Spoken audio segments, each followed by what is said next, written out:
Hey everyone, I'm Sonu Singh. Welcome to Meritova Digital Classes. We will provide you here free education of each and every subject. आज हम पढ़ने वाले हैं इस glimpses of India जो कि आपके सीबीएसई क्लास के 7th नंबर चैप्टर है फर्स्ट राइट के। इसमें आपको ग्लिम्पसेस ऑफ इंडिया में 3 चैप्टर गिवन है जो कि आपका पहला है a baker from Goa and second Coorg है और थर्ड जो है वो आपका टी फ्रॉम असम। लेकिन ये वेरी फर्स्ट चैप्टर है आपका ग्लिम्पसेस ऑफ इंडिया का, तो इसके बारे में भी हम डिस्कस करते हैं। सबसे पहले समझेंगे मीनिंग ऑफ ग्लिम्पसेस। तो ग्लिम्पसेस का मतलब क्या होता है? मीनिंग ऑफ ग्लिम्पसेस, इसका मतलब ये होता है कि जैसे किसी चीज का एक झलक, आप किसी जैसे इंडिया के बारे में एक झलक आपको बताया गया है, दिखाया गया है, जिससे आपको समझाया जा सके कि इंडिया में कितनी सारी चीजें हैं, कौन-कौन सी चीजें हैं जो इंपॉर्टेंट है, उसके बारे में छोटा सा आपको ओवरव्यू दिखाने की कोशिश किया गया है। तो ये आपका ग्लिम्पसेस ऑफ इंडिया है एंड इस चैप्टर में हम पढ़ेंगे अ बेकर फ्रॉम गोवा। तो पहले समझते हैं कि what is meaning of a baker from Goa. तो अभी मीनिंग आपको पता चलेगा कि बेकर फ्रॉम गोवा का मतलब क्या होता है। तो बेकर का मतलब ये होता है कि कोई भी चीज जो बेक करता हो किसी चीज को, उसको बेकर कहते हैं। तो गोवा में जो बेकर है उनके बारे में हम कुछ पढ़ेंगे, इवन उनके द्वारा जो कुछ बनाए जाते हैं चीजें, उनकी इंपॉर्टेंस के बारे में पढ़ेंगे और जो बेकर्स हैं उनकी इंपॉर्टेंस के बारे में पढ़ेंगे।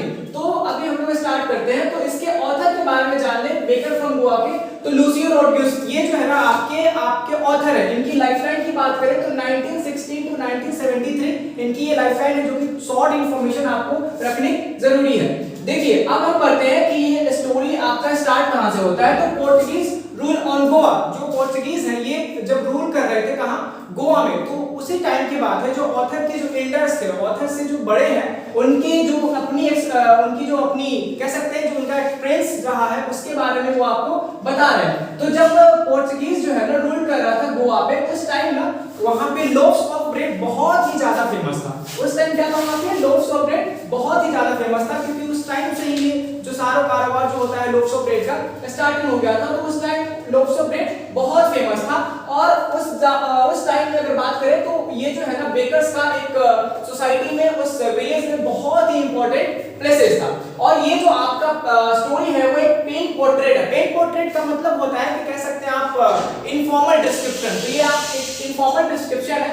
उसके बाद आप बात करें हम तो our elders reminiscing nostalgically about those good day famous loaves of bread. तो इनके जो ऑथर की जो एल्डर्स हैं, इनको वो जो है मतलब रेमिनिसिंग नॉस्टैल्जिकली का मतलब होता है पुरानी बातों को मतलब एक्सप्लेन करना, याद करना। तो उनको बहुत अच्छे तरीके से याद आ रही है दोस गुड डे जब पोर्टुगीज रूल कर रहे थे। उस टाइम फेमस था क्या, लोव्स ऑफ ब्रेड। तो उस टाइम की बात कर रहे हैं। उसके बाद क्या होता है, those eaters of loaves might have vanished but makers are still there. ये कहना चाह रहे हैं कि भाई उस टाइम जब यहाँ पे गोवा में ईटर्स जो थे वो चले गए थे। जब गोवा पे ये पोर्टुगीज रूल किए कुछ टाइम बाद वो चले गए, तो वो कह रहे हैं कि जो ईटर्स थे, जो खाने वाले थे, जो बनाने वाले थे, वो चलो ठीक है वो खत्म हो गए थे, वैनिश हो गए थे। बट मेकर्स, उनके जो अगली जनरेशन के जो लोग मेकर्स है वो स्टिल वहां पे क्या थे, प्रेजेंट थे, अवेलेबल थे। एंड कुछ आपको इक्विपमेंट्स बताए जाएगी जो सामान बनाया जाता है, बेक किया जाता है, उसकी कुछ इंपॉर्टेंस आप यहाँ पे देख लीजिए, जो कि बनाई जाती थी जिस चीजों में, वो चीजें भी अवेलेबल है। जस्ट लाइक मिक्सर जो है अभी भी वहां पे अवेलेबल है। उसके बाद मोल्डर्स जो होता है बेक करने में, मोल्डर्स का यूज होता है ब्रेड को बेक करने में, तो मोल्डर्स भी अवेलेबल था। हु बेक द लोव्स, जो लोव्स को बनाता है वो भी वहां पे अवेलेबल है। एंड फर्नेसेस आप सो टाइप्स आपने देखा होगा कि जब किसी चीज को आप हाई टेंपरेचर पे बेक करते हो उसके लिए एक फर्नेसेस की जरूरत होता है, जिसमें आप सो टाइप कह सकते हैं कि उसमें बहुत हाई टेंपरेचर पे आप किसी चीज को कुक करते हैं, तो वो फर्नेसेस होता है। फायर इज नॉट एक्सटिंग्विश्ड, कह सकते हैं कि जो आग है वो अभी भी उस फर्नेसेस का बुझा नहीं है। तो ये कह सकते हैं कि वहां के जो ईटर्स है वो तो चले गए, गोवा पे जब रूल कर रहे थे पोर्टुगीज वो चले गए, लेकिन अभी भी वहां पे ईटर्स है, जो इतने सारे आपको मिक्सर्स है, मोल्डर्स है, जो बेकर्स है, फर्नेसेस है, ये सारा कुछ अभी भी अवेलेबल है। अब इस पॉइंट में देखते हैं थर्ड एंड जिंगल। ये थर्ड एंड जिंगल जो है ना, दिस इज द साउंड, ये एक साउंड का नेम है। जैसे कि आपने देखा होगा आपके गांव में कोई भी अगर आते हैं, कोई भी सामान बेचने वाला, आइसक्रीम बेचने वाले, कुछ भी आते हैं, तो उनका एक अपना पर्सनल कुछ ना कुछ ऐसा आपको साउंड प्रोड्यूस करते हैं जिससे आपको पता चलता है कि वो आ गए हैं। तो यहाँ पे थर्ड एंड जिंगल जो था वो बेकर्स का एक म्यूजिकल म्यूजिकल इंस्ट्रूमेंट कह सकते हैं, साउंड प्रोड्यूस करता था, जो कि बेकर्स बैम्बू हेयर क्लिप। अब क्या होता था कि उनके पास एक बैम्बू होता था और उस बांस पे एक स्टिक से स्टाफ मतलब स्टाफ से वो क्या करते उस पे पीटते थे, जिससे एक साउंड प्रोड्यूस होता था, झंग झंग। ये जो आपको आगे पता चलेगा कि थर्ड जिंगल झंग झंग जो साउंड है वो प्रोड्यूस होता था।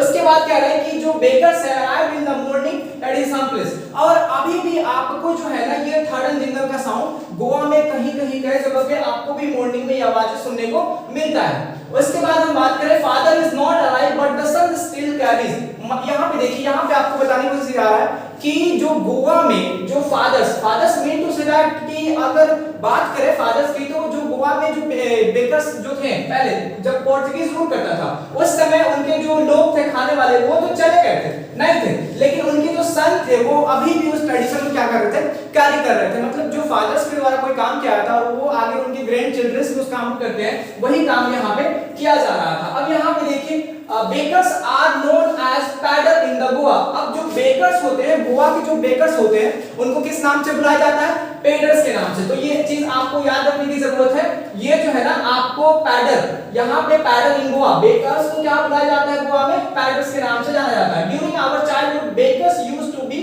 Friend and guide. बेकर्स जो होते हैं ना वो ये बता रहे चाइल्डहुड ऑथर जो है वो बता रहे कि इनके चाइल्डहुड में इनके जो मतलब बेकर्स हैं इनके फ्रेंड हुआ करते थे। अब क्यों भाई ऐसा क्यों कह रहे हैं, अभी हमें आगे पता चलेगा। Bakers comes twice a day in the morning. अब देखो क्या होता है कि भाई एक दिन में ना बेचने वाले जो बेकर्स होते थे वो 2 दिन आते थे, एक कब आते थे, एक मॉर्निंग में आते थे जब वो किसी सामान को बेचने जा रहे होते थे बकेट भर के तब, एंड सेकंड कब जब वो रिटर्न आते थे तो इवनिंग में खाली बकेट के साथ, तो वो वहां पे एक दिन में 2 बार दिख जाते थे। Jingle third wake up from sleep. अब ये क्या बता रहे कि जो थर्ड एंड जिंगल का साउंड जो प्रोड्यूस होता था इससे क्या होता था कि वहां के बच्चे ना अलार्म एज अलार्म यूज करते थे। सुबह में आते थे तो पता चल जाता था कि चलो भाई सुबह हो गया है और बेकर्स आ गया है, तो वो लोग उससे उठा करते थे। उसके बाद आपको इसमें बताया जा रहा है ran to meet and greet. जैसे ही वो लोग उठते थे बच्चे तो क्या करते थे, दौड़ के जाते थे उनसे मिलने के लिए और ग्रीट करने के लिए। अब भाई उनको इतना ज्यादा एक्साइटमेंट होता था। अब लेट्स सी क्यों होता था, let's see sorry was it for the love. अब बताना चाह रहे कि ये क्या मतलब जो बच्चे थे वहां के वो इतने एक्साइटेड हो जाते थे कि जैसे ही थर्ड जिंगल साउंड उनको सुनाई देता था तो वो दौड़ के चले जाते थे किसके पास, उस बेकर के पास, उनसे मिलने के लिए और उनको विश करने के लिए, जो भी मॉर्निंग गुड मॉर्निंग हो कुछ भी ग्रीट करने के लिए इतने एक्साइटमेंट होते थे। तो वो कहना चाह रहे was it for the love, क्या ये मतलब ब्रेड के लिए, लोफ के लिए था या कुछ और था, नॉट एट ऑल, ऐसा बिल्कुल भी नहीं था। It can by someone Paskin and Baskin। ये Paskin and Baskin जो है ना, this is the name of servant। वहाँ के जो घर के लोग होते थे उनमें कुछ ना कुछ सर्वेंट रखते थे, तो Paskin and Baskin is the name of servant। ये सर्वेंट का नाम है। तो वो कह रहा है, ऑथर कहना चाह रहा है कि भाई हम लोग जाते थे वहाँ पे उनको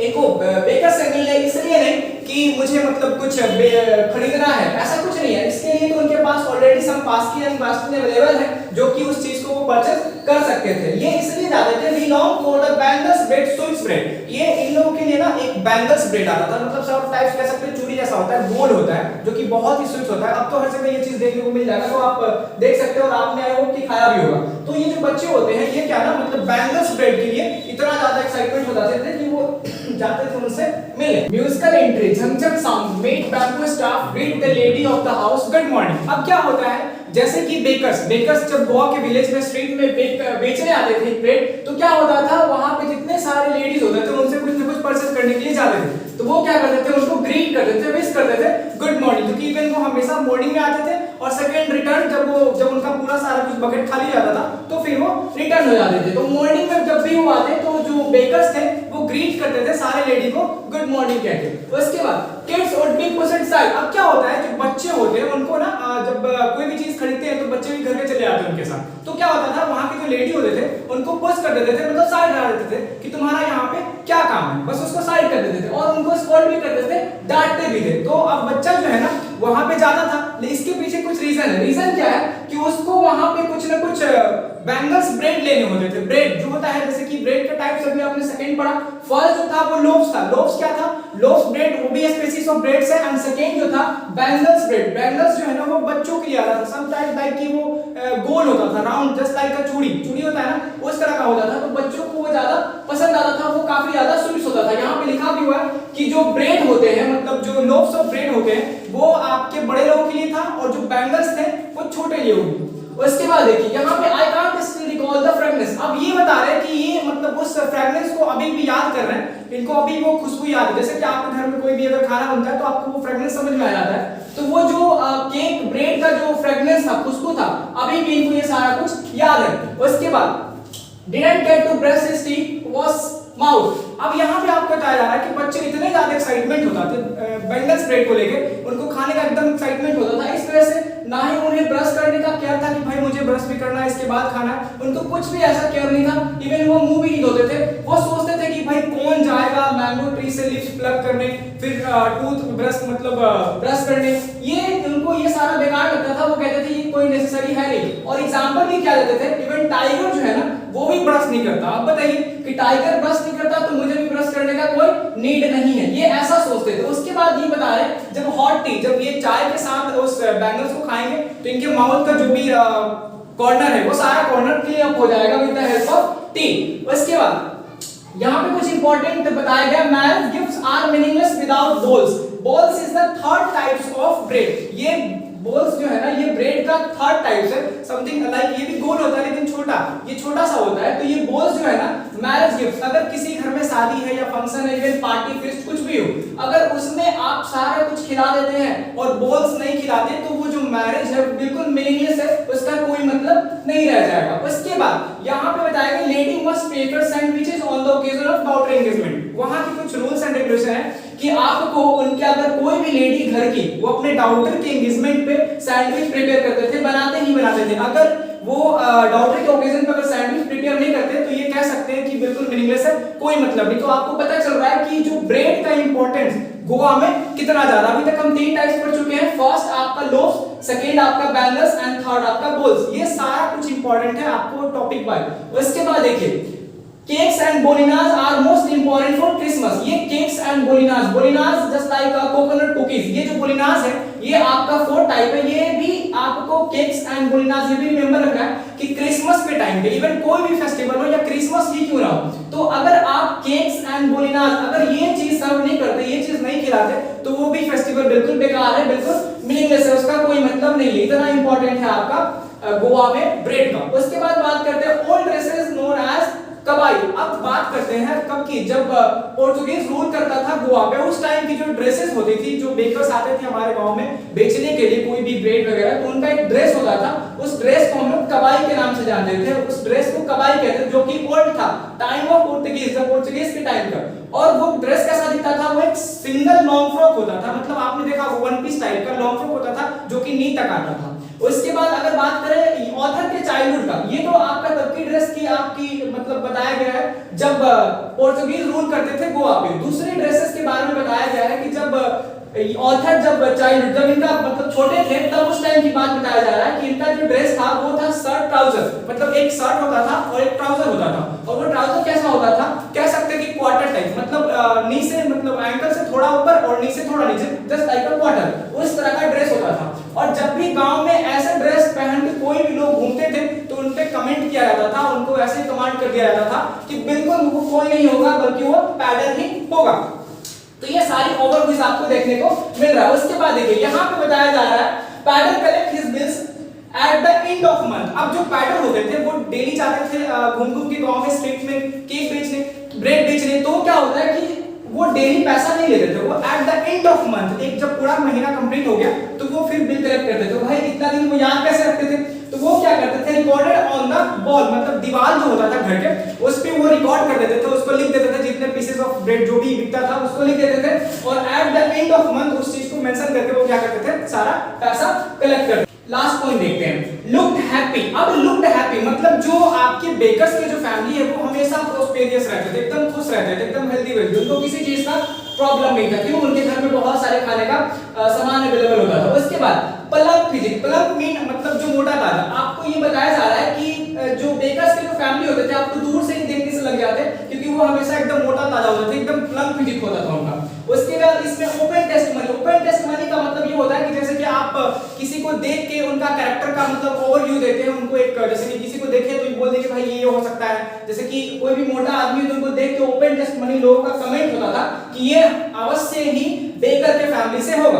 उसके बाद यहाँ पे जैकफ्रूट, अब यहाँ पे जैकफ्रूट आपको मेंशन किया गया कि जैसे कि मतलब किसी पैटर्न का या किसी भी इंसान का अगर jackfruit just like structure उनका फिजिक हो, मतलब थोड़ा उनका पेट अगर बाहर आया हुआ है तो लोग जज कर देते, उनको कमेंट कर देते कि वो कोई नहीं होगा, बल्कि वो क्या होगा, कंपेयर किससे करते थे, बेकर से, कि वो क्या होगा, बेकर ही होगा। मतलब कोई भी इंसान अगर मोटा हो या मतलब उनका पलंग फिजिक हो, इवन वो उनका जैकफ्रूट टाइप फिजिक हो, तो लोग उनको कंपेयर कर देते थे किससे, कि वो बेकर के फैमिली से ही होगा।